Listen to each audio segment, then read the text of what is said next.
Yo, what is going on, Jets Nation? Welcome back to another episode of Monday Night Sports Talk. Tonight, we got a special guest in Greenbean, and we got Ali, and Jack will be joining in just a little bit in the next 10 to 15 minutes.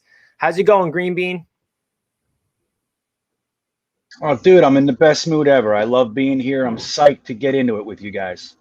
Yeah, we love having you here. We try to get a special guest on every week, and Elise said, yo, let's hit up Greenbean. And we know that you were on the episode last night in the live chat, so it was only right to get you on tonight. And yeah, thank you so much for joining in. Appreciate it, man. Let's do it. So, Ali, how are you doing tonight? Happy to be here. I'm good, man. I'm good. Enjoyed a terrible Super Bowl, but I'm happy that Todd Bowles is a winner. But yeah, I mean, let's talk Jets. Yeah, we're going to be talking the recap of the Super Bowl. We got a lot to talk about with the New York Jets. There's more rumors speculating that Sam Darnold is getting a lot of interest around the NFL. Some teams are already calling Joe Douglas. Joe Douglas is answering the phone. And Adam Schefter is reporting that Sam might be moved for a late first-round pick, which is a really big deal. So we're going to talk about that. We're also going to go over the Deshaun Watson rumors because we know that is a very big topic in Jets land. Just to go over that real quick, Houston Texans are still reluctant to trade him at this moment. But that does not mean that he will not be traded eventually because it still seems Deshaun Watson wants out. So it's just a matter of time. And we're going to go over some offseason speculation. There's a lot of content here on Monday Night Sports Talk. If you guys are tuning in on the podcast, welcome in. Or if you're watching this on Jets Media on YouTube, make sure you smash that likes button if you are enjoying. And again, Jack will be joining us shortly. Everybody worrying where he is, don't worry. He will be joining in no time. So let's jump right into the first topic and talk about Sam Darnold being worth a first. Oh, look at that. Jack is already here to kick it off. Look at that. What's going on, Jack? What up? Can you guys hear me okay? We can hear you, man. All right. What's going on, Greenbean? How you doing, man? What's up, Ali? What's up, Rich? What's up, chat? How's it going? We're doing good. Welcome in, man. Perfect timing. We were just about to start off the conversation about Sam Darnold being worth the first-round pick. Shout out to everybody in the live chat. To see Elliot, James, everybody. Thank you so much for tuning in. We got a lot to talk about, and if you guys are new to the channel, make sure you hit that subscribe button. Also, make sure you check out Greenbean's YouTube channel, Ali on Instagram, his YouTube channel, and Jack's music. We got a lot of things to talk about tonight. So the first topic is Sam Darnold worth the first-round pick? There's a lot of rumors going around that Adam Schefter is reporting that the Jets might trade him and actually get a late first-round pick, and that's really big for the New York Jets because as we stand right now, we have the second overall selection and the 23rd pick. If we trade Sam for a late first, then we have 3 first-round picks this draft. That's ridiculous. So, Greenbean, what's your thoughts of this rumor, and do you think it's possible that Sam Darnold could actually be traded for a first-round pick?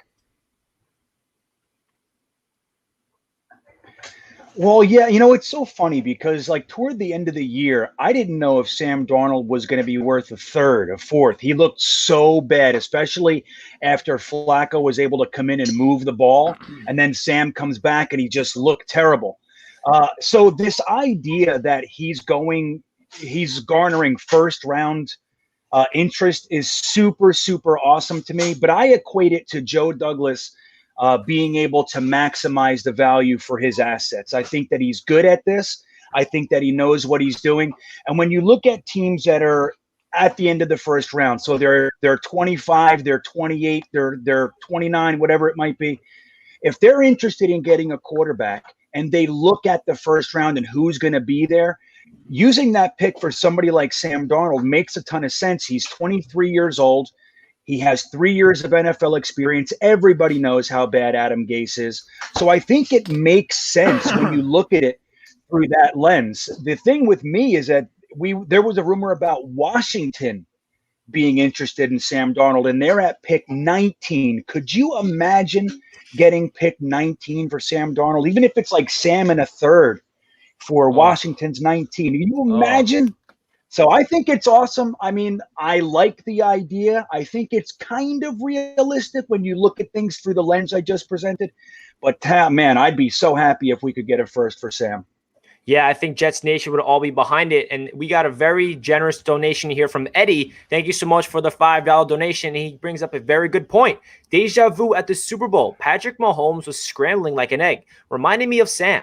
Watson won't do better. Keep Sam and build around him. This brings up a very good point because, as we know, Patrick Mahomes is a generational talent, a quarterback. He is the best quarterback in terms of the younger generation of the upcoming quarterbacks. And we saw what happened last night. He did not have his starting offensive tackle, left tackle, Eric Fisher. And Todd Bowles' defense was absolutely legit. And Patrick Mahomes was scrambling all over the place. I'm pretty sure I saw a stat. He ran for a total of 497 yards in terms of scrambling away from pressure. And that was the most by any quarterback all year. So that's what happens when you can get pressure to a quarterback. It doesn't matter who you are. If you don't have protection at a consistent basis, you're not going to succeed. So that brings up a very good conversation. Do we want to keep Sam and build around him? Because that gives us the most maximized potential to actually fill every single hole. Or do we go the route of keeping our pick? We don't go for Deshaun Watson. We keep all of our capital and we just draft a rookie quarterback at 2, and then we trade Sam for something like a late first and then build around the rookie quarterback properly. There's a lot of options, but this is a very good observation from Eddie because I was thinking the same exact thing. It doesn't matter what quarterback you are. If you don't have protection, you are not going to succeed. So, Jack, what's your thought of Eddie's take right here? I mean, yeah, I totally agree. And we saw it last night. Obviously, the Chiefs were a little banged up at offensive line, and it really showed, man. I saw another stat. I think Pat Mahomes was pressured on 29 out of 50 pass attempts. So that's crazy. That's the most out of any quarterback ever in the Super Bowl, I believe I saw. So it blew my mind. I know that the Bucs have a crazy defense, and especially they're extremely talented up front. They got guys like Shaq Barrett and Jason Pierre-Paul and Vita Vea stuffing up the middle. They're just a crazy talented team, defensively and offensively. But what I saw, the lack of offensive production that I saw from Kansas City was something that I certainly did not expect. I mean, I think we all could have believed that Tom Brady was definitely going to win another Super Bowl, because how could you not believe that based on the evidence that's been presented before you? But, we certainly thought it was at least going to be a shootout. And I don't know, it was just a crazy game. And it proved that, I say this all the time. We say this all the time. Joe Douglas knows this. You win games at the line of scrimmage. And if any game proved that, then yesterday was the game for sure. Exactly. The Tampa Bay Buccaneers dominated on both sides of the ball at the line of scrimmage, whether that's being the offensive line. They just ran down their throats. They gave Tom Brady every single second he needed in order to get the ball off. And the defensive end, they just kept going at Patrick Mahomes. So that's going to segue into our Super Bowl recap. So, Ali, do you want to talk about our guy, Todd Bowles, and what do you think about him? Because I know you are very high on our former head coach, just like myself. So you want to give a little recap of what you saw from the Super Bowl, and especially Todd Bowles? Yeah, I was just going to mention about the Sam Darnold stuff real quick. Yeah, go for it. One thing that Greenbean, when he was talking about Washington football team being an option for Sam Darnold. I feel like that's probably one of the places that may be the best place for Sam Darnold. I do think I love Ron Rivera as a coach. I like Scott Turner, their offensive coordinator. He's picked up the pace with the weapons he's have around him. And I think Darnold needs just a change of scenario. I mean, Washington's a really low-key place. I mean, it's a place where he can build, and that team is ready to win. That team is a quarterback team away from the playoffs and making a run for the Super Bowl. That's what that team is. And that defense is elite. You got weapons all over the place, and they can add another wide receiver in free agency. So I think Sam Darnold, obviously I want Sam Darnold to give him a shot, whatever it is, build around him. And I liked what the other guy said. I forgot what his name was. But I want him to change scenario. I want him to go somewhere else and the Jets to move on. That's what I want the Jets to do. I want Saleh and this offense coordinator, this entire coaching staff, be confident in the guy they bring in and the quarterback in 2021. That's what I really want to see. So, again, with the Sam Darnold stuff, if the Jets get a first-round pick out of him, you do it 100%, because you're not going to get a better offer for Sam Darnold ever like that. So if there's a first-round pick on the table, Joe Douglas is 100% going to take that, no matter what it is, unless they think Sam Darnold is going to be the GOAT for this team, which I don't really think so, the way everything's going around right now and the rumors and how they were in the Stafford stuff, due diligence or all that stuff. But I don't think he'll turn that down. Now going into Todd Bowles. I mean, I love that guy. I love Todd Bowles. I mean, I know he was not a good head coach. I know a lot of people did not like him as a Jets head coach, but the guy, I mean, I got into a heated debate with someone on Instagram yesterday, and he had the locker room.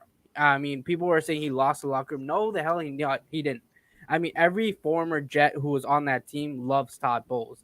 I mean, he definitely was not, Rex Ryan level, but he knew what to do. He was a great defensive coordinator, and he showed us on Super Bowl Sunday. That's what it is. And Todd Bowles will get another shot.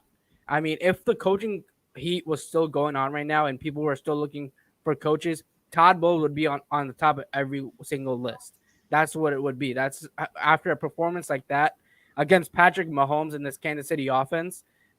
It's unbelievable what he did. I know Patrick Mahomes did not look good.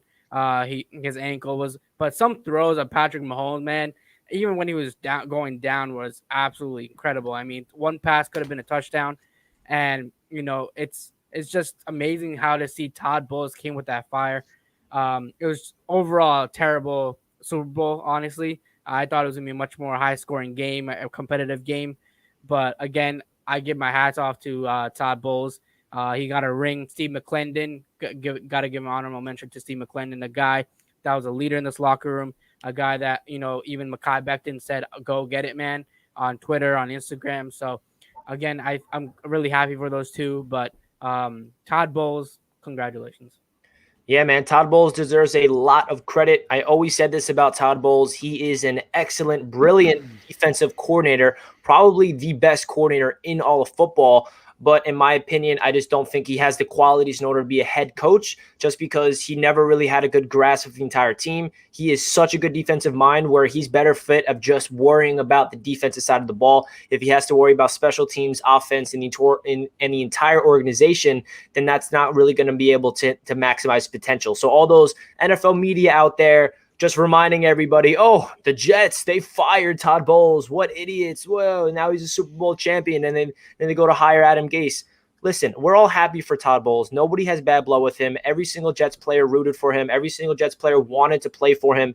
He was a way better coach than Adam Gase ever was. We had a 10-win season under Todd Bowles, so good for him. I'm happy that he is going over there and being successful with Tampa Bay. But let's switch around real quick. Let's get back to the Jets. Am I right? So Why? Because it's the offseason and we have some positive things to go into with the Jets. It is the 2020 season is over, even though we're going to recap it right now. It's over with, and we don't have to worry about all of the craziness, the Adam Gase, the 2-14, the tanking. No more. We got a brand new coaching staff. So the question is, let's recap last year. What are some positives that will carry into the 2021 season, especially with this new coaching staff? Whether that be the flashes of our young talent like Makai Becton and Quinnen Williams, some rookies like Bryce Hall, Denzel Mims showed a little bit of promise. Their defensive line looks like it's our best position group on the team. So Greenbean, if you can just try to pinpoint a couple positives that Jets fans should really be excited about with this new coaching staff that you think is going to be completely different and you think it's going to just maximize their potential with the brand new coaching staff in place. Yeah, I think it's really what we should be most excited about is look at the players after Adam Gase in Miami or guys who left and went elsewhere. Look what's happened to the large sum of those guys. Devontae Parker, obviously Tannehill, those types of guys. They have really thrived once being, living with Adam Gase and then after him. So I think guys like Denzel Mims, like Makai Becton, Chris Herndon is one I'm looking for a resurgence. He's in the final year of his rookie contract. I don't think they should, put all their eggs in the Chris Herndon basket, but I'm really looking for him to have that post-Gase resurgence. So I think if you look at how guys have done post-Gase, we could be really excited. Guys like Bryce Hall, Denzel Mims, obviously, like I said, Chris Herndon, but even some other guys like the rookies like Jabari Zuniga, even what about Cam Clark. I'm really excited to see what that guy, they basically redshirted him, and I liked him coming out of college. So there's a lot of young talent on this team that was absolutely not being utilized. Look at LaMichael Pirine. How many times do we have to watch Frank Gore getting all of the offensive reps? When he finally went down, guys like Josh Adams and what's his name? Tyrone, is it? Or what's his last? The other running back. I'm just burning out. But Johnson. once we gave those guys, Ty Johnson, there it is. Once we gave those guys the ball, it was almost like, oh, wow, these guys have been on the roster. We had to watch Gase and that mismanagement of the offense the entire time. So I think just alone having the post-Gase effect and what we've seen in the past from that is enough to get me excited for this year. Yeah, man, I really do think that even though we were 2-14, there's a lot of positives that Jets fans can take and get excited about. We got a $5 donation from Sam. Thank you so much, bro. Turned off the game after the first half. No one wants to see Tom Robodouche win another Super Bowl. Boring. You're right. And another donation from V-Man. Thank you so much, V-Man, for the $5 donation. Watching that Super Bowl was more painful than watching Disney's ripple. That was a good one, V-Man. I love it. I love it. Appreciate the donation, brother. So, yeah, 2020 recap. Greenbean really summarized it the best, I think. Jack, can you add on to anything Greenbean had to say and what you think Jets fans should really be optimistic about heading into this season with our brand new head coaching, everything? Yeah, I mean, Greenbean really said it all. I guess I'll just highlight a specific area. I'm excited to see what kind of improvements that Joe Douglas makes to our offensive line this offseason for sure. And I'm excited to see us finally run behind Mackay Becton like 99.9% of the time, like we should be doing. And, we know what we have with him. As far as the other side, I think George Fant is good enough for right now.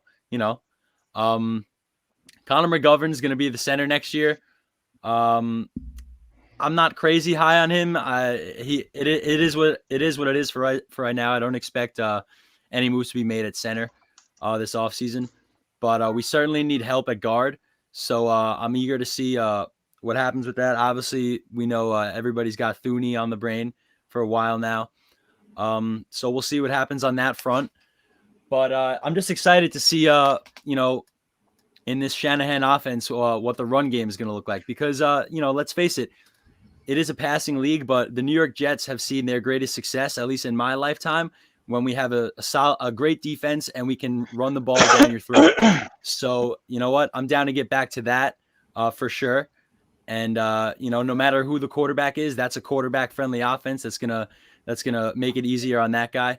So, I'm excited for the run game and for the offensive line. I think we all know what we got in Mackay Becton, and I'm looking to see some improvements. Yeah, man, I think we're all excited to see what the potential is with this offensive line, especially after seeing what Mackay Becton's potential is as a 21-year-old rookie. So, Ali, what's some positives you took away from last year that you think is going to carry over into next season with our brand new coaching staff? I mean, Greenbean and Jack pretty much said everything that I wanted to say, but the one thing that Jets fans should be excited about is this team is not as bad as scripted. I mean, it's because of the coaching, how bad this team was and last past season. Not just because the team had heart. That's one thing that you can take away. This team had heart. That's why they won back-to-back games and avoided an 0-16 season. That wasn't coaching. That was just the teammates just working together and figuring stuff out and winning a game. And I think that goes a long way, especially with the team that, that wants to win. They're not thinking about losing. Constantly, they're on interviews saying that they want to win. They want to continue. They believe in each other. Stuff like that goes a long way. The rookies are saying that, especially Mackay Becton, and Denzel Mims also said stuff like that in his previous, this team is different. I mean, people are saying this team is so bad, but there's other franchises like Houston who are struggling more than the Jets are, and goes a long way. So I think that's a positive. This new coaching staff is coming in. Hopefully it changes a little bit of stuff. Yeah, man, I think that Jets fans have every single reason to be optimistic because can we just imagine, put our brains in this scenario that Adam Gase is still here and how much nobody would even care about the Jets anymore. I think a lot of Jets fans would have just gave up on their fandom and been rioting. It would have been a disaster. So let's just take a moment and appreciate that we have a brand new head coach in place that it seems like 99% of Jets fans are behind and feel like is the right man to turn the organization around. Now, is the Jets going to make the Super Bowl next year and Robert Saleh going to be the greatest coach of all time? We have to simmer down our expectations. I don't think anybody's expecting that, but I think it's going to be a very gradual progression under Coach Saleh. I think what he's going to do in his first season, and this is going to be the next topic, are expectations for Robert Saleh in his first, I guess we can call it, rookie head coaching season, because he's never been a head coach in his life. I think what we can expect from him is to instill a culture within the organization, have an identity for this New York Jets team, make it feel like we're competing every single quarter where we're not out of any game. Yes, we might lose some games where we shouldn't, but I feel like we're going to beat some teams that we shouldn't have beat. I feel like we're going to go on the road and we're going to go up against a team that's a playoff team and we beat them. I feel like there's going to be some games where it's kind of flipping the narrative of who the New York Jets are, and people are going to take notice because it's Coach Robert Saleh. Do I think we're going to win the division and make the playoffs? I think that's a long shot. The only way we can really answer that question with realistic aspect is after the offseason. Who's our quarterback? We don't even know who our QB is. Who's our draft picks? Who are we signing in free agency? Because we're going to have the second most cap space in the NFL. So it's going to be a lot of moves that are going to be made. And it's hard to really talk about speculating there are expectations for Robert Saleh and his coaching staff in this first season because we don't know all the new players that's going to be moving around. But I definitely want to ask your guys' opinion. What do you guys think about Robert Saleh's first season as the Jets head coach? And what are your expectations? How about you, Greenbean? Well, it's an interesting thing, and I'll use what we were just saying about Todd Bowles. Todd Bowles was a rookie head coach when he came over here, and we watched him stumble and bumble and make all these rookie mistakes and everything. And now he's this defensive coordinator and he looks great and he's going to be considered for head coaching again. A lot of the time, what you have to endure with a rookie head coach is exactly that. They're going to make mistakes. What we have to do as a fan base is not want to fly banners week 6 when, he hasn't put it all together and it's not all glued together. We have to calm down. The only thing that I really expect from him is to instill a culture that's a lot more based on togetherness, on unity, and being a coach that's not focused on one side of the ball. If you ever watch Adam Gase or even Rex Ryan, when the other side of the ball is on the field, they're not even watching. They're like doing something else. And I don't like that. And that's one of the things that's been a pet peeve of mine for a while. What I'm really looking for from Saleh is for him to actually be engaged with the team overall. Let his coordinators and the staff work individually with the units. Your job is to be paying attention to what's going on the field at all times. You run the show. He's going to make his mistakes, but that's what I'm looking for, and that's what I'm excited for from him. Yeah, you said it best. We have to realize that he's going to be a rookie head coach. He's never done clock management. He's never threw the challenge flag. He never had to worry about any of that. So don't expect a perfect season from Robert Saleh, but do expect some good things coming out of it. Jack, what are you expecting from our rookie head coach? Just touching on what you guys said, I expect him to come to this organization and instantly just start changing things, instilling a culture in the building that's going to breed success in the future. Obviously we all know, if we're all realistic, which we all are, at least the four of us, some of you guys in the chat are a little crazy here and there, but we know it's going to take time. It's not going to be perfect right away. Robert Saleh as a rookie head coach, he's not going to be perfect. Like you said, Rich, he's never really done the clock management thing. That's never been his duties. He's not thrown the challenge flag. Obviously he's going to have a great supporting cast around him, which he makes evident all the time. We've all seen that video, I think, at this point, of him at that coaching seminar talking about how important it is to build a staff around you that can do what you can't. So I think it's important that he understands that. And I based on what I've seen so far from him, I have full confidence, especially since we got Joe Douglas in the building as well. I feel like the Johnsons are finally like, okay, let's just step back and just see what happens. Like, please, just go away. Just step back. Let the football guys do football things, and let's see what happens, man. Let's see what happens, man. Because I think we all have this confidence now in the two people running our organization, and I don't mean the Johnsons there. I mean Robert Saleh and Joe Douglas. So let's let them do what they got to do. It's not going to be perfect, But yeah, Quentin Williams is going to get a sack. Robert Saleh is going to punch him directly in the face in excitement. Yeah. Like it's going to be, I love it's that. going to be like, it's going to be epic. Like somebody's like, they're going to be lifting. Robert Saleh will be like, your form's off a little bit. Let me bust that out for you. Bust out a quick 25. Like he's just a beast. So I'm just down to have that kind of guy. And I know I'm being ridiculous right now. I'm just being wacky, and who cares? But yeah, I'm just down to have a guy like that in the building who's going to build a culture and hold accountability as well. I just think it's such a great hire for where we are right now as an organization. Yeah, man, it's going to be a really hard task for anybody to be the head coach for the New York Jets right now. We are into a really deep hole, and it's going to take a really brilliant mind to dig us out of this hole. And it's also going to be, you got to be patient. The coaching staff, the players, the front office, including us fans, need to be patient because this is not going to be turned around right away. We are in such a good position right now with draft capital and cap space. It's actually ridiculous. My uncle, who is a diehard Giants fan, he keeps calling me and saying, I don't think you understand, but Deshaun Watson is going to the Jets. And he kept telling me why. He kept telling me about all the draft picks we have if we trade Sam for a first, how much ammunition we have. And hearing it from a Giants fan who deep down hates the Jets, for him to keep telling me how much of a great position we are in, it really makes me realize wow, Joe Douglas really is setting us up for a really good future. So Ali, what's your expectations from Coach Saleh in his rookie season?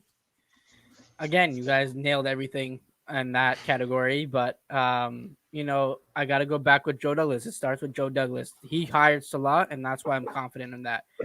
Because look, Joe Douglas is a one guy that knows football, and it's coming from a winning organization. Since we had, I don't know when we last had that as our GM position. First off, I think secondly, I think he started rebuilding this team since last season. I knew he thought Gase was gone. He didn't overspend last offseason. He knew Gase was done. He needed to reboot this organization himself. And he's trying to do it in his own way. Again, Saleh, when it comes to Saleh, man, I love Saleh. I love this guy. I know he was not on my list. I think he was in none of everyone's list because no one thought he was going to leave the 49ers. I feel like no one thought that he's going to leave Shanahan. But eventually he did. I mean, he's gone, and he's a New York Jet head coach. And, dude, that bald head, man, solid. Handsome man. Dude, if you got hair, we don't want you, man. You're out. Or weird eyes. But but the thing is, man, he brought the coaching staff to win games. I mean, the coaching staff he's put together is very, very impressive, especially for a rookie head coach to do. He brought guys that he's familiar with. Don't be surprised if the Jets bring a lot of familiar faces from the 49ers as players, because there's a lot of 49er free agents. And Saleh is going to build this team, man, the way he wants to. And I think the Jets need that. And something that Greenbean said that also pisses me off is when a head coach doesn't look at offense and defense. That kind of pisses me off a lot. And goes, I mean, Gase was, I think on that Raiders last play, when they scored a touchdown, Gase is looking the other way when the play is going on the other way. And I'm like, what the hell are you doing? I mean, I was talking to one of my friends. He doesn't know football or anything like that. And I told him, I have a head coach that only looks at the offensive side. And then he's like, why is he head coach then? Why is he not paying attention to both sides of the ball? Why is he not caring about special teams? And this guy did not know anything about football. And to be honest, Christopher Johnson hired this guy. I mean, Christopher Johnson saw this guy could be a head coach once again and change the team. And obviously it didn't. And a guy who doesn't know sports at all can figure that out too. So that explains how badly Christopher Johnson did this. But now knowing that Joe Douglas brought Robert Saleh in gives me a lot more confidence about Saleh, the hire. I like the staff that's coming in. I like the energy the Jets have now. Even if they get Deshaun Watson, the cap room they have, draft picks they have, the Jets can make a bang real quick. They can make a bang real quick, and this offseason is going to be crazy. It's officially offseason, and we got a lot of content in store. So let's get into that. I want to talk about some expectations of the moves to be made. But before we do that, I want to shout out everybody in the chat. We have 143 people watching right now. That is absolutely phenomenal. Thank you guys so much for tuning in to another episode of Monday Night Sports Talk. If you guys did not smash that thumbs up button, please make sure you do so. We have 39 likes with 140 people watching. The goal for this stream is 100 likes by the end of the stream. If you guys can run up that thumbs up button, if you guys are enjoying this episode of Monday Night Sports Talk, please do so. We greatly appreciate every single one of you. So with that being said, let's jump right into another topic I want to talk about. There is a news that was reported from Connor Rogers. I don't know how legit it is, but it's all rumors. Everything we're going to report here is all rumors. Nothing is confirmed. But the report was the Jets will try to extend Marcus Maye before free agency begins. And if they do not succeed, they will franchise tag him for $10 million. I love this. This is a very good report. So I think that this is a priority for the offseason. If they do not get Marcus Maye back in the Jets uniform by next year, we have a problem in the secondary. He's the leader of our secondary. We have a lot of holes in our secondary. Ashton Davis at the moment is our only guy that's really under contract next year at that safety position, and he had an up and down rookie year. I'm not worried about Ashton Davis. I think he does have a bright future for the New York Jets. Our cornerback group, very thin. We have a guy in Bryce Hall who we think is going to be good, but it's still unknown. We only saw half of the season of him. Bless Austin, very inconsistent, but very young. We need a lot of veteran leadership, and Marcus Maye is a must sign. So this news that the Jets will try to extend Marcus Maye before the free agency even begins is very good. And if they don't get him, then the Jets have the leverage. They can franchise tag him. We have not used our franchise tag in quite some time. So Greenbean, what's your thought of this report? And do you think that the Jets will get to agreement with Marcus Maye? And if so, what do you think the contract will look like? Yeah, I say they franchise him just because we haven't used it in for. That might be fun, right? Actually have somebody that's worth franchise tagging for once. Wouldn't that be something? Yeah, who was the last one who did? Did you guys, I think I don't even remember. Honestly, was it Revis or something like that? No, it was. I think it might have been a kicker or something like that. It was a kicker or something. Okay. Seriously, it was like Folk or something ridiculous like that. That's how we roll, man. I've never heard. And the franchise tag, we have one every year, right? So we could have used it, but we just decided not to. Yeah, because we didn't need to, because there's nobody worth a damn. Exactly. You know? So what do you think about because we had GMs. Well, our GMs were willing to overpay anyway, so nobody needed. They're just like, hey, we want to give you $3 million over your market value. Like, yeah, sure. Nick in 2014. I told you. See, I know some shit. Holy My shit. brain is very mushy, but it's like the one thing I did retain is Jets stuff. I don't know how well that's gonna do for me when I grow up. But Nick Folk, that was the last guy we franchised. That's how. I don't know. It's like worse than not even doing it. But did you guys see the tweet? Did you guys see the tweet today? It was either today or yesterday from Marcus Maye. It said thank you to New York. Yes. So that was a little bit eerie to me. I know. But I think he is the priority, especially, as far as our free agents go. Nobody, Jordan Jenkins, whoever else, nobody's really a priority. If somebody ends up staying, that's fine. Marcus Maye is the priority as far as free agents go. And I think they'll probably get it done. He's going to be about $10 million a year, right around where the franchise tag is. I think, what is it, 10.5 or something like that for the franchise tag. So I think they're going to give him that, maybe a tick or two more, maybe get him up to $11 million a year. And I think it's fine. I think it's worth it. And it would be a good move for the next wave of this next Jets era. Like, show them Marcus Maye is a guy who never complained, put in the work, made it through the last bullshit regime, and he got paid. And he's here, and then that'll show everybody else. That's the guy to emulate, not Jamal Adams. Emulate Marcus Maye, and that's when they take care of you.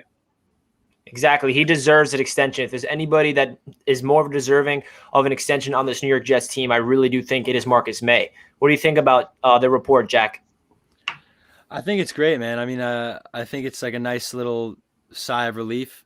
I think obviously it's not done yet, but I agree with Greenbean. I do think it's eventually going to get done. And Rich, you said the $10 or $11 million mark was around where you wanted to pay for him anyway. So that would be beautiful. And you know what? It just shows that we're moving in the right direction in terms of, it goes back to Joe Douglas once again, where he knows what we need to do. I think he must have a burner account on Twitter or something like that. Like, he's got to. All these guys have to be on Twitter. They have to. Like, they have to know what's going on, right? Like, you guys think so too, right? Like, they have to be. But so anyway, I just think it's nice that we finally are going in the right direction, and people are hearing what is going on and listening to us, Obviously, Joe Douglas knows what he did with Robbie Anderson. He let Robbie Anderson walk. Marcus Maye, as you guys said, is the priority. We have such an inexperienced young secondary, and he's coming off of the best season of his career after Jamal Adams left, which is so amazing. It couldn't come at a better time. It's unfortunate that we had I guess it could have come at a better time because we went 2-14. But, Jamal Adams leaves, Marcus Maye steps up. I would love to franchise tag him. I cannot even believe that the last person we used a franchise tag on was Nick Folk 7 years ago now. That's embarrassing. So franchise tag Marcus Maye, sign Marcus Maye, whatever it takes to retain Marcus Maye. The Jets need him. The secondary needs him. The defense needs him. The team overall needs him. We have such a young and inexperienced team. We don't have many guys that can step up and fill that leadership role right now. And he's certainly one of them that could. So we certainly need him to be on this team next year. We do need him. And to go over his Instagram post that Greenbean did mention, for those guys wondering, this was it. It was a video of his recap of year 4. And he said, year 4 recap. Thank you, NYC, for these last years. Blessed to have the opportunity. Let's see what the future holds. So obviously, to us, that seems like he's saying farewell to New York City. He's saying, thank you so much for my 4 years. Now it might be time to move on. Well, that could be spinned off that way, or that's saying like, yep, I'm so excited. My 4 years here was awesome. I can't wait to see what the future holds with the new regime with the New York Jets. Obviously, Jets fans are conspiracy theorists, so we're going to read into anything and hoping that this does not mean anything. Ali, what's your thoughts of the news about Marcus Maye, and if you have any thoughts on his Instagram post? So I was actually writing an article about it earlier today, and I found a crazy stat about how the Jets suck in a way. And the Jets only re-signed 3 drafted players since 2013 after the rookie contract. It was Brian Winters, Quincy Enunwa, and Jordan Jenkins. That's it. Those are the only guys since 2013 to now. After the rookie contract, they've signed another contract to them. That's nuts. That's absolutely ridiculous. And Quincy's no longer on the team. Brian Winters is no longer on the team. Jordan Jenkins is irrelevant and probably not going to be back next year. Exactly. So right. there it is in a nutshell, man. Can the Jets finally break that? They should break that streak right away. Get Marcus Maye. He's the guy. Bring him back. That's the one guy. That's the priority guy to bring back. I don't care if they don't bring anyone back there who's a free agent right now. Marcus Maye is a priority because the Jets need some young guns in that secondary. They cannot lose another guy in that secondary. They already lost Jamal Adams. Obviously, we got a load for him, and we're fine with it. But you cannot lose Marcus Maye. Marcus Maye played pretty well this year, despite the defense not playing that great and the team playing awful. He had a good season, and he's had back-to-back good seasons. He deserves a contract. He deserves to stay. I mean, he did have that injury or whatever it is, but he has heart. I mean, the team listens to him. He's a guy you got to keep around. He is indeed a guy that we need to keep around. I do think that almost every single Jets fan can agree that Marcus Maye is a priority and he needs to be re-signed. If he's not re-signed, it will be a big mistake that will haunt us next year because especially with a defensive-minded coach like Robert Saleh, we need as much defensive firepower as possible, and hopefully we can get him. I'm noticing that we have a lot of new people in the stream. If you guys are new to the stream and did not hit that thumbs up button, please make sure you do so. That would be greatly appreciated. And also, if you guys are interested in helping me out and going to subscribe to my Touchdown Kingdom NFL YouTube channel, that is called Touchdown Kingdom. I'm actually coming out with an NFL mock draft, first-round mock draft. Me and my Jack actually did it together. So that's going to be out this week. If you guys want to see who we think the Jets will pick, go type in Touchdown Kingdom and give me a subscription. I'm very close to hitting 1,000 subscribers. So I'll greatly appreciate if you guys go subscribe over there. But let's move on to the next topic here. We got a lot to talk about. So, say the Jets land Deshaun Watson. Yes, very unlikely. Very, very unlikely. But at the same time, it is possible. It is also very possible. So the big narrative is, why would the Jets go out and get Deshaun Watson if we were 2-14 last year and we don't have a team that could really build around him? Why would Deshaun Watson want to go from a team like the Houston Texans, who are terrible, to a team like the New York Jets that's been a laughingstock for the past decade? Well, a lot of people don't understand the right situation that we are in with draft picks and draft capital and cap space and brand new coaching regime. There's a lot of new things around the New York Jets, and I think that we can actually build around Deshaun Watson properly. Say that we do trade Sam Darnold for a first-round pick. We package that first-round pick and our second overall pick plus a pick next year and another pick the year after that. Say that's 4 firsts, or we do 3 firsts and 2 seconds. Say we get that. That's a lot of draft picks, but we still have more picks in the future that we still can build around Deshaun Watson. We have a lot of cap space, so if Deshaun Watson comes here, he can choose who he wants. Hey, I want this guy. I want that guy. I want that guy. That's what's so luxurious about the New York Jets. So Greenbean, if the Jets do pull off trading for Deshaun Watson, hypothetically, how do you think they need to build around him properly and making sure he does not come to the Jets and it's just a disaster just like him in Houston? Well, first of all, I think I think it is going to happen. I think that Houston's playing that game. You know, they're like you said in the opening, Richie, that they're reluctant to trade him. I think it's the same thing that we heard from Arizona. Josh is our guy. Right until they drafted Kyler Murray, Jamal was a Jet for life. Right until we traded him to Seattle. It happens all the time. I do think they're trading him, and I think the Jets are in the best position to make that happen. That said, I also think that it's not going to be quite as expensive as everybody thinks it is. It's going to be expensive, but it's not going to be quite to the degree that everybody thinks. I think Joe Douglas is good at this, and he's going to figure out a way to make it really beneficial to to the Jets. So I think, let's say we give him 3 firsts. I think if you look at that 3 firsts over the next 2 years, that leaves us with 2 firsts if you add the Sam Darnold trade in. So we have 2 firsts, 3 thirds, 4 fifths, 4 sixths, and $90 million once Henry Anderson and Sam Darnold's contract are off the books. I'd say that that's more than most teams have just starting clean in a year. That's more capital, both draft-wise and cap-wise, than most teams have, period.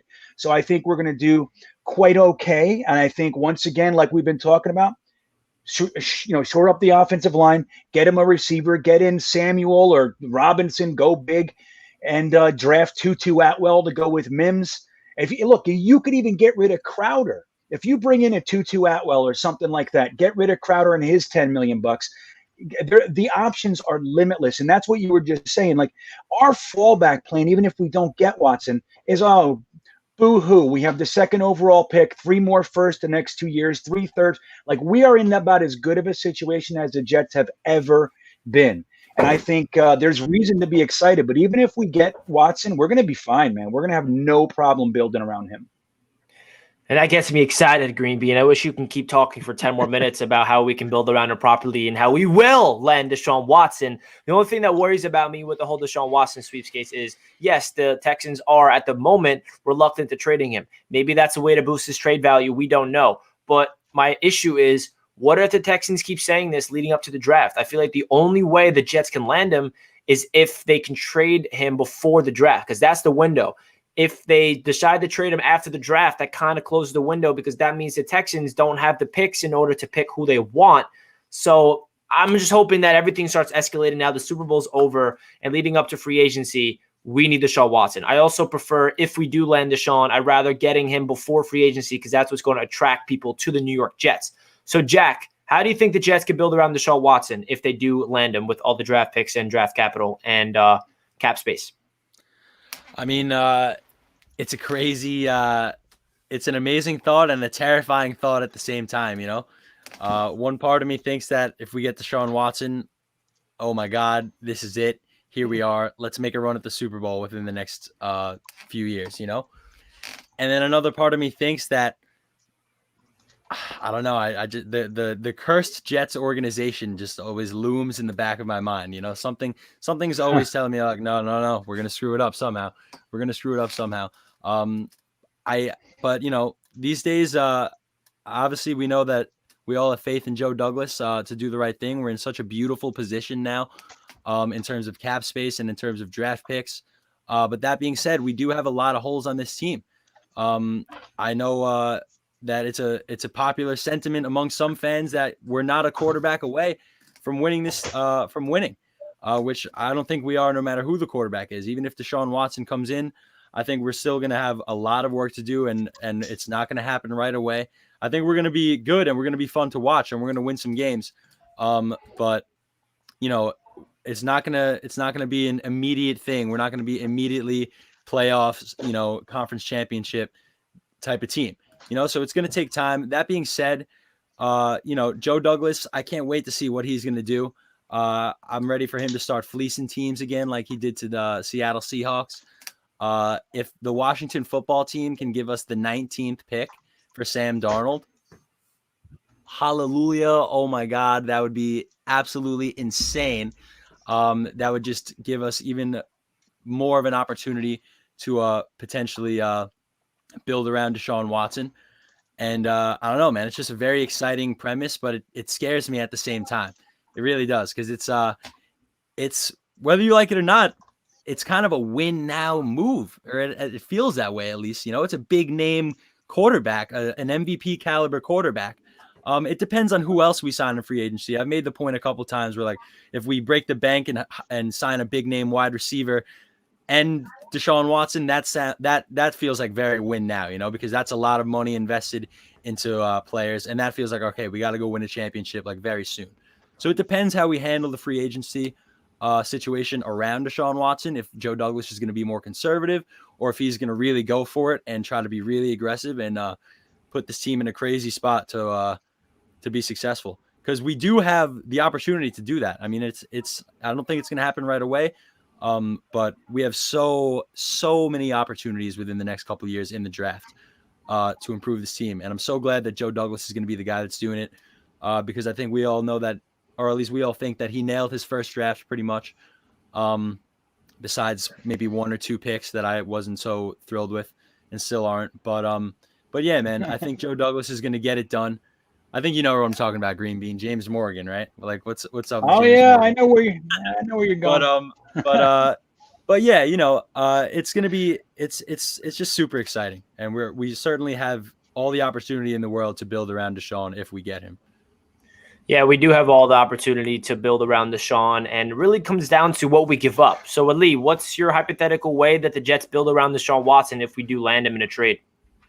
I mean, the thing is about Watson is he hasn't made noise yet. He hasn't made the noise that all these other players that get traded, who ownership wants to keep and whatever, keep them around. He hasn't made that noise yet. I don't think he hasn't even met with ownership and the coaching staff and stuff yet regarding this. So we have absolutely no idea what's going on. All I know that all reports are reporting that he does not want to be there. He does not want to be in Houston anymore. And who wants to be in Houston right now? They haven't done anything to help him.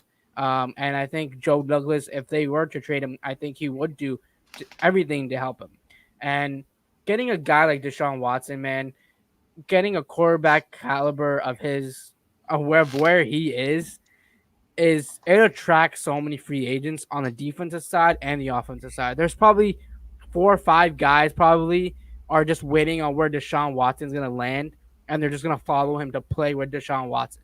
I mean, especially on offense. You can probably see Allen Robinson as a possibility who can maybe take a pay cut and play with Deshaun Watson for the chance of playoffs and a Super Bowl ring.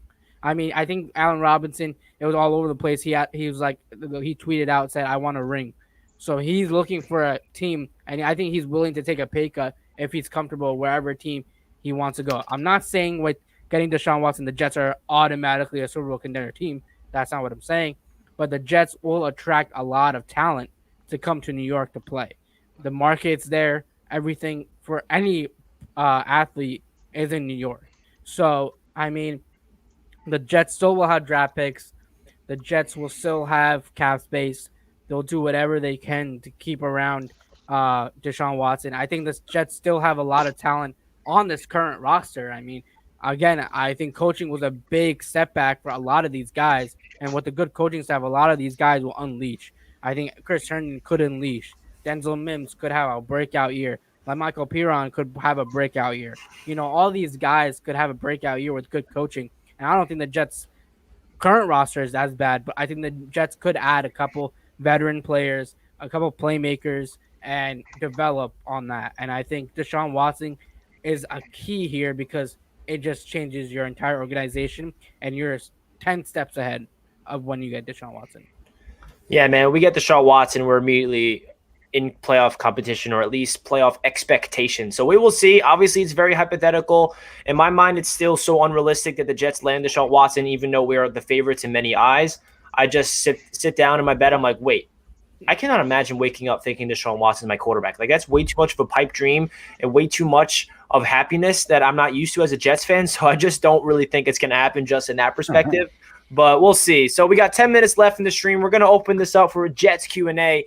For anybody that wants to ask any of us Jets-related questions, let us know in the chat. We'll try to get to as many as possible. So fire away in the live chat any questions you guys want us to ask. And while you guys are adding some questions, the goal is 100 likes. We're at 79 likes right now. If you guys are new to the stream and did not hit that thumbs up button yet, please make sure you do so. If we can get to that 100 mark, that will be awesome. So please make sure you run up that thumbs up button for us. And also, I just linked down below my NFL YouTube channel, Touchdown Kingdom. If you refresh the page, that will be down below. If you guys want to help me get to 1,000 subscribers, that will be awesome. I'm very, very close. So if you guys want to help me out again, thank you so much. So let's get into the first question of the night from these Jets fans. I saw a good one. Looking for it real quick. Here it is. Break down what the Jets would do with the 2nd, 19th, 23rd, and 34th pick if the Jets trade Sam to the Washington football team. So, again, this is another pipe dream because we don't know if Sam is actually worth the 19th overall selection in the NFL draft. But if we do get the 19th pick, and say in this hypothetical we're not getting Deshaun. So, Greenbean, you're the draft expert here. What do the Jets do with all of these draft picks if we do not land Deshaun and we do trade Sam for the 19th pick? All right, here's what I would do. Look at that. I love it. 2, 19, 23, 34. What I would do with is I would trade down with Miami, tell them that Cincinnati's trying to leapfrog them for Sewell, get pick 18. So then I'd have 3, 18, 23, 34. If I really wanted a quarterback there, I would take one. If not, I would trade back again for the feeding frenzy for Justin Fields. And then I would watch and see who out of Wilson, Lance, and Mac Jones are going to be where I am. If it's 8 with Carolina or whatever, and then I would take any one of those. I would use 18 on the best, like Kyle Pitts if he's there. If not, Jamar Chase, whatever one of that batch is there. Then I'd grab Wyatt Davis, and then I'd grab Carlos Basham and or Patrick Jones, and then I'd have the leeway to take Najee Harris at 34. That's what I'd do.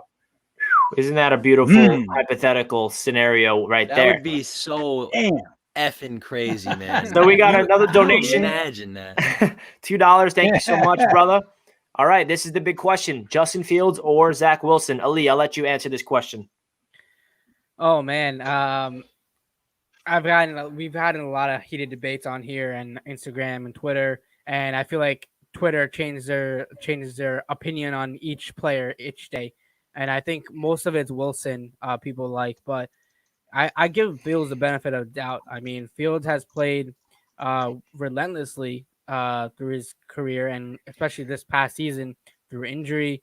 He beat Trevor Lawrence. I mean, he has a good deep ball. He has good mobility. He can read the field correctly. And he's a guy that you're like, wow, he's a big time player. He knows the high stakes. He knows how to play the big games. And I do like Fields a lot. I bashed him a lot like a couple weeks ago because I had no film or anything on him. But when I looked at more film, I looked at more stuff. I was like, oh wait, he's actually not that bad. I think Fields is a guy. There's a reason he's the number 2 quarterback from a lot of people. That's why he's number 2 behind Trevor Lawrence. And to see him throughout his career, I mean, went through injuries and come back, and his resilience is nuts. And then he comes out and plays traumatic. It doesn't even look like he missed time due to injury. And if the Jets have the number 2 pick, I would honestly take Fields. But if they feel Wilson's a better fit for the scheme that's coming to the New York Jets. That goes a long way too, but it doesn't matter. It depends on who they like, as Saleh likes and LaFleur like. And I think Wilson's another great talented player. The arm strength is absolutely crazy for Wilson. The swag that he has is absolutely nuts. I mean, Wilson kind of reminds me of Baker Mayfield, the play style kind of ish, and like the cockiness. But everyone was saying that was going to be an issue for Baker Mayfield, which was not an issue at all. He took the Browns to playoff win, so I think that should be set aside. There was a lot of rumors about Wilson being, being like the rich kid, and then bragging about it to his players, and that was all shot down too. So I think both these candidates are really well put, and I think Fields has an advantage in my eyes right now. But yeah. Cool. So we got the next question. That is a good one for Jack to answer. What do you do if we keep Sam? Do we trade down or draft the luxurious offensive tackle? What do you think, Jack? You definitely trade down. I think Joe Douglas would trade down. I think he could get something nice from one of those teams that Greenbean mentioned, who would be in the hunt for Sewell. I think Cincinnati is going to end up going after Sewell very hard. I mean, he might end up falling to them at 5 anyway, but I would definitely trade it back. We know Joe Douglas is the type of guy to acquire as much capital as he can. I mean, we've only seen one draft from him, but we know he's that type of guy. So I would definitely say trade it back and there's too many holes, man. We gotta fill every hole we can. And the way you do that is with as many draft picks as possible. We got to build this team through the draft. That's very important. The Jets have never really done that effectively, at least in my lifetime, is building a team through the draft. We go and pay too much money for Le'Veon Bell. We sign Brett Favre, we do things like that.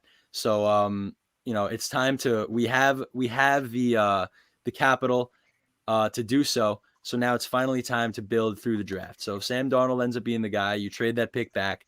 You can get incredible stuff for that number 2 pick, because that number 2 pick is a quarterback, is essentially a quarterback, or it's Sewell if you need it to be Sewell, depending on what team you are. So that number 2 pick holds so much value. So I would say you definitely trade it back. Yeah, I agree, man. So this next question I'm going to answer: Kenny Golladay, Allen Robinson, or Rashad Bateman at 34. So this kind of piggybacks of what Jack was saying, that we need to build through the draft. Also, this really factors. Who's our quarterback? Is it Deshaun Watson, hypothetically? Is it Sam, or is it a rookie? My eyes right now, where this New York Jets team is, say Deshaun Watson's out of the picture, I personally rather invest in a draft pick right now than putting all of our money into a receiver like Allen Robinson or Kenny Golladay, because those two guys are going to be asking for around $17-18 million plus per year. Allen Robinson's looking for 20 plus million. So that's a lot of money. You do not pay a wide receiver that much money unless you're a Super Bowl contending team. The wide receiving position is obviously important, and the Jets have been lacking this for a long time, but you do not want to invest into that position when you can get value at 34 with Bateman. If we can get Bateman at 34, pair him up with Denzel Mims, if we keep Jameson, or we even want to cut Jameson, free up $10 million, sign another guy that's cheaper like Curtis Samuel or something like that, I think they can be very flexible in free agency with the wide receivers. In my opinion, I'd rather invest in the wide receivers via draft than go for the big fish free agency. That's just my take. But yeah, so let's see. Any other questions in the chat you guys see it you guys want to answer? I'm trying to look around.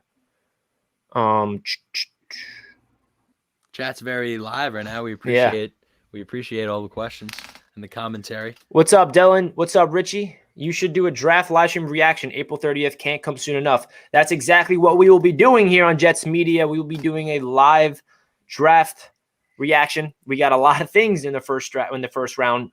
First time in a long time since 2006 that we're going to have multiple first round picks unless we trade it away. So stay tuned on Jets Media. It's a fun night. It's going to be so fun.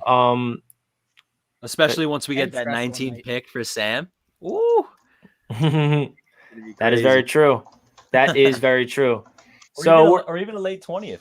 Wow, I just realized we got over 100 likes. Thank you guys so much for hitting that like button. 113. That is absolutely phenomenal. So we actually just hit the 1 hour mark. This is where we usually want to cap off the stream. We don't want to take too much of your guys' time. Thank you so much for everybody tuning in to Monday Night Sports Talk. We try to do this every single Monday. Shout out to Greenbean for, tuning in to Monday Night Sports Talk this episode. And if you guys want to help me out and get me to 1,000 subscribers over on Touchdown Kingdom, I know I keep repeating myself, but I put a lot of work into it. Jack helps me out. He writes the scripts for me, and we're just trying to build a really entertaining NFL YouTube channel that's going to be putting out so much NFL content. We have an NFL first-round mock draft coming out this week. We have top 10 quarterbacks in the NFL in 2020 coming out soon. Go hit that link down below in the description, Touchdown Kingdom, hit that subscribe button, and I'll greatly appreciate it. So that really does it for this week's episode. We're going to go around the table one more time, and let's hear it from our guys and what you guys expect for the Jets all season in a nutshell. So Greenbean, you can say your farewell. Well, number one, I want to thank you guys. This is one of my favorite shows. I always check in when I can. I love hanging out in the chat with everybody too. I want to let everybody know that tonight, the 10 o'clock mock on my YouTube channel will be happening tonight. We are trading for Sam Darnold to the Washington Redskins or the Washington football team for Sam and a third for pick 19. And we're trading for Deshaun Watson as well. And we'll make the draft around that. But yeah, man, Jets fans, be excited, dude. I've been around a long time. I can tell the difference between the false hopes that we've had before and the real hopes that we have right now. Joe Douglas, for the past 18 months, has been tearing it down exactly what I've been saying for years. The exact way he's doing it is what I've wanted for years. So it looks different. It is different. Be excited, man. And thanks again for having me on, guys. You're always welcome here, Greenbean, always. So, Jack, want to say your farewell? Yeah, I mean, it's been a pleasure. I mean, having Greenbean on as well, always awesome, always great hanging out with you, man. Another week in the books. We got a crazy offseason ahead of us. Joe Douglas leading the way. Sam Darnold to the Washington football team in exchange for the 19th pick. It's going to be crazy, man. Draft night's going to be insane. I'm just happy to be here. I'm happy to be with you guys and being a part of this crazy community that is us psychotic Jets fans. So thank you as always, and we'll be back next week. Yes, we will. Ali, how about you, brother? Well, guys, it's everyone's record is 0-0 right now. It's new offseason, new hope. Yes, sir. Jets finally have some energy in this organization. Fans have energy now. The Jets have so many possibilities in the next 4 months of what can happen for this team. This Jets team can get bad, or this team can take a big time shot in the air, man. I mean, this team could take a big jump.